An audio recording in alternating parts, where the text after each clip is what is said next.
What's up, YouTube land? Dan here from GeekCast Radio, doing another Marvel Fresh Start review. This is where I've been going through all the Marvel Fresh Start titles and trying to answer two key questions. Number one, is it any good? And number two, is it in fact a fresh start? This time around, I will be discussing the return of the Fantastic Four with Fantastic Four number 1 or number 646.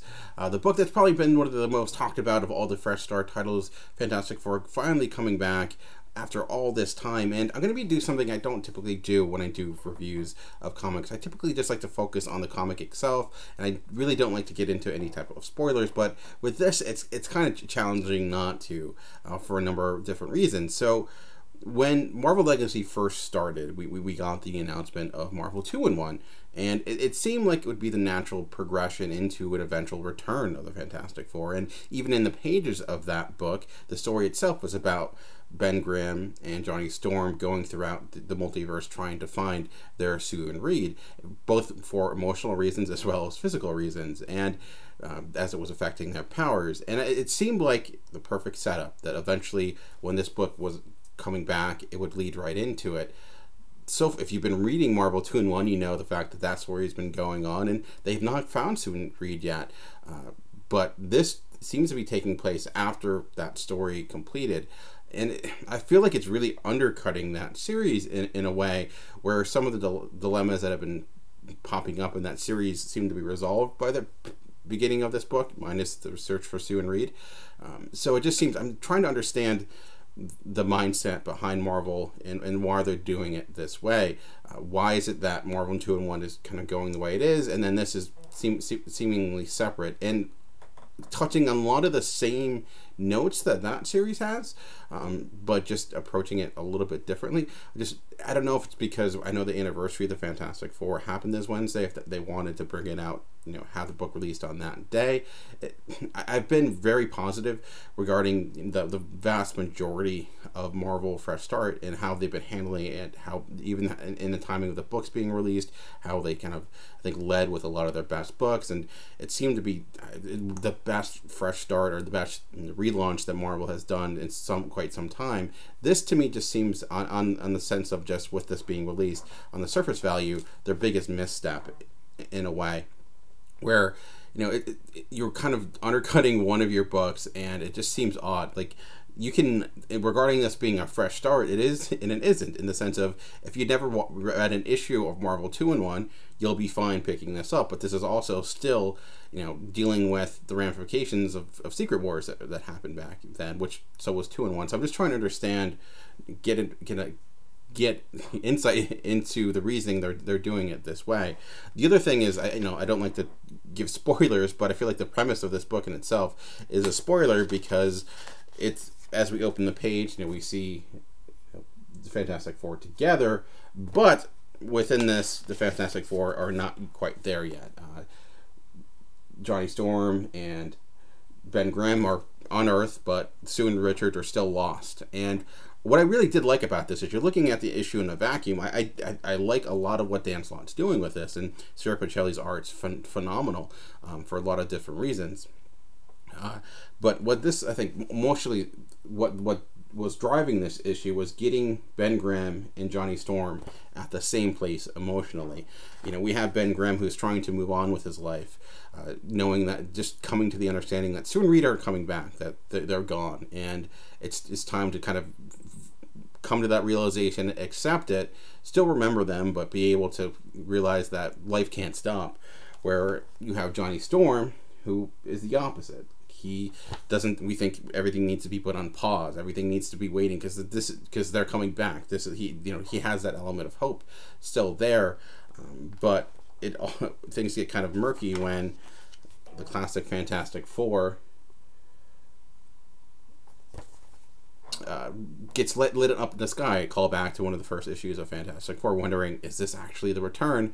And we find out that is just a gag or a prank done by the Yancey Street kids, which, again, a great callback, little bit of false hope, but then that drives the story forward, as we see kind of, Johnny Storm is livid, and he is angry about what these kids would do. He wants them to try it as adults. We get a great cameo or appearance by She-Hulk, who, if those who don't know, Dan Slott had an amazing run on that title, so it was fun seeing her pop up.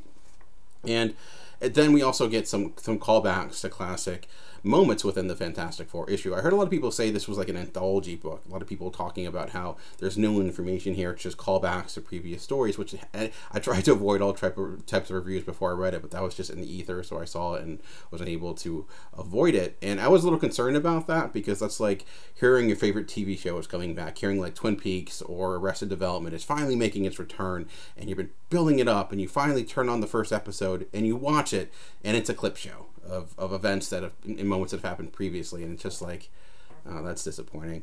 But this isn't that. This is an actual story within itself. Yes, there are callbacks to past events.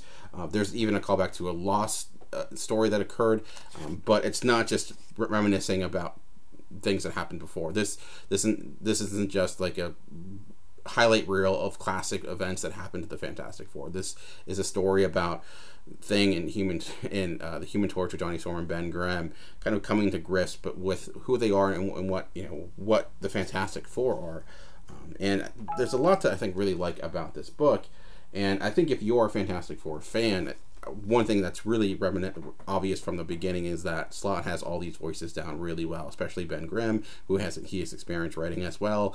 We know he's written Silver Surfer before, so he's written within the world of Fantastic Four, but now he's actually kind of getting the chance to do it full force. And there are some major events that I'm not going to spoil that happen but it's that a life of change happens in Ben Grimm's life, and that life change really sets off, I think, the majority of what happens next. And I think what we see is eventually, bit by bit, Johnny Storm and kind of Ben Grimm, who are on these opposite sides of how they're taking on this challenge, or how they're dealing with the dilemma, coming in to be in the center, or they kind of pass each other in a way. And I think it ends on an element of hope, and that seems to be permanent throughout the book.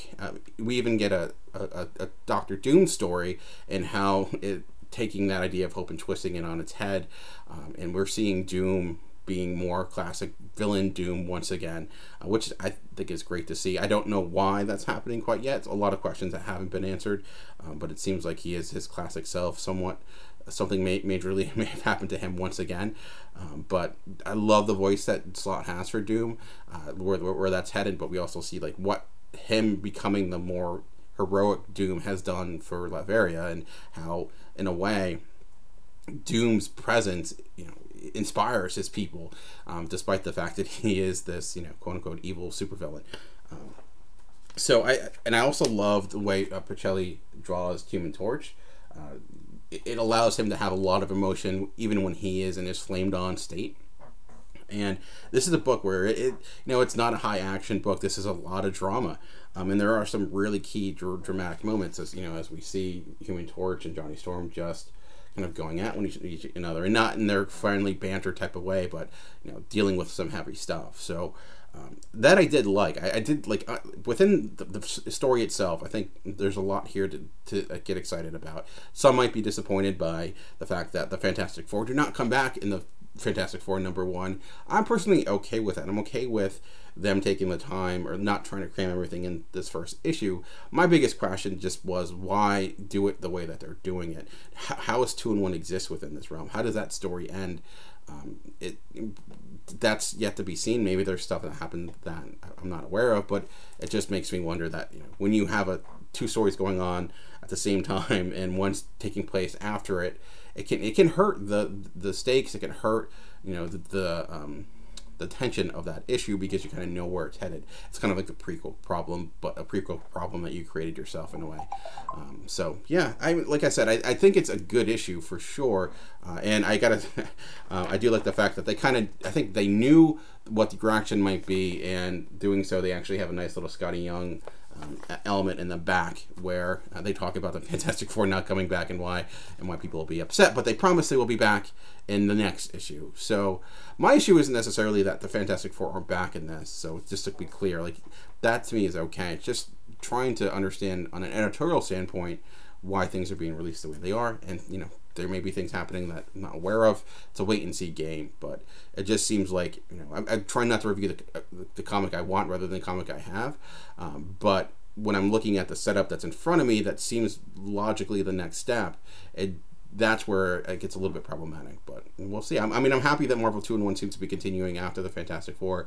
More Fantastic Four, to me, is great. I love what Chip Zdarsky is doing, and I'm liking what Dan Slott has here. I think I like this even more than his Tony Stark Iron Man book, which I thought was good. This, to me, is dealing with things on a more emotional level, though, than that was able to, at least with the first 2 issues. So there's that. But I'd like to know other people's opinions. I know there's a lot of hot takes on this issue. Some people are much more angry than I am. So if that's you, let me know in the comment section below. But just remember, comics are for everyone. The key is finding the right one. Until next time, thanks for watching.